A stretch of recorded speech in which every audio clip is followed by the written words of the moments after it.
It is a typical afternoon on a bustling street in Mumbai. The sidewalks are packed, vendors are shouting over the hum of engines, and daily life moves at its usual chaotic rhythm. But in the middle of this dense crowd, a mundane interaction between a local family and a group of men quickly unravels. Voices are raised, tempers flare, and a minor disagreement spirals into a full-blown screaming match. Then the tension snaps, the shouting stops, and a sudden, violent scuffle breaks out right on the crowded sidewalk, catching bystanders completely off guard. The attackers pull out heavy wooden sticks and a solid baseball bat.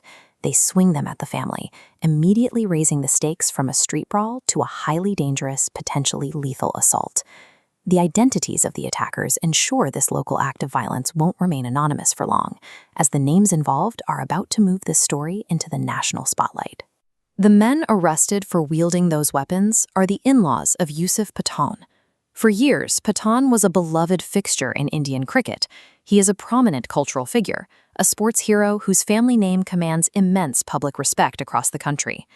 There is a sharp contrast between the dignified, celebrated public image of a national athlete and the brutal reality of his relatives beating defenseless people in the street. That contradiction acts as an immediate accelerant.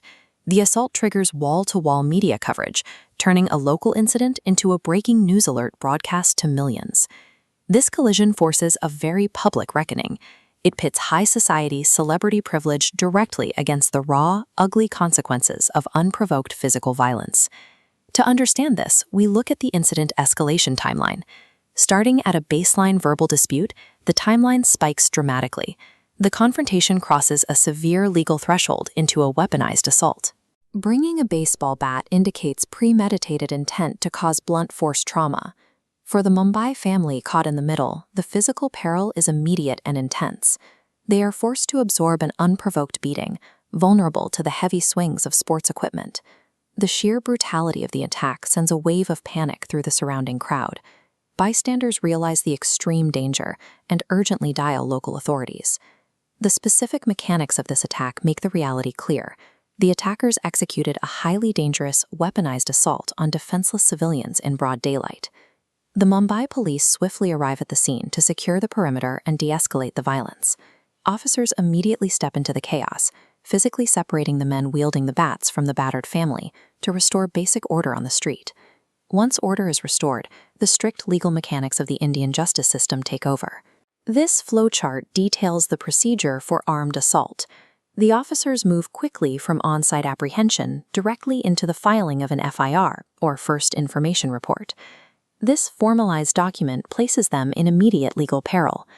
Wielding a baseball bat carries heavy criminal charges, reflecting the severe physical threat. The uncompromising police action demonstrates the machinery of justice engaging immediately, following standard procedure despite the perpetrator's high-profile connections. The immediate aftermath leaves the perpetrators removed from the street, locked in police custody, and waiting for the judicial process to run its course. But beyond the cell block, there is immediate collateral damage. A name associated with national sporting pride is now formally tied to a violent police record. The intense media focus on the Pathan name definitely sensationalizes the story for the tabloids. However, that exact same spotlight also guarantees deep public oversight of every upcoming legal proceeding. The decisive arrest sends a clear signal about the immediate priority of public safety. In this instance, the proximity of privilege did not prevent the physical application of the law following a severe street assault.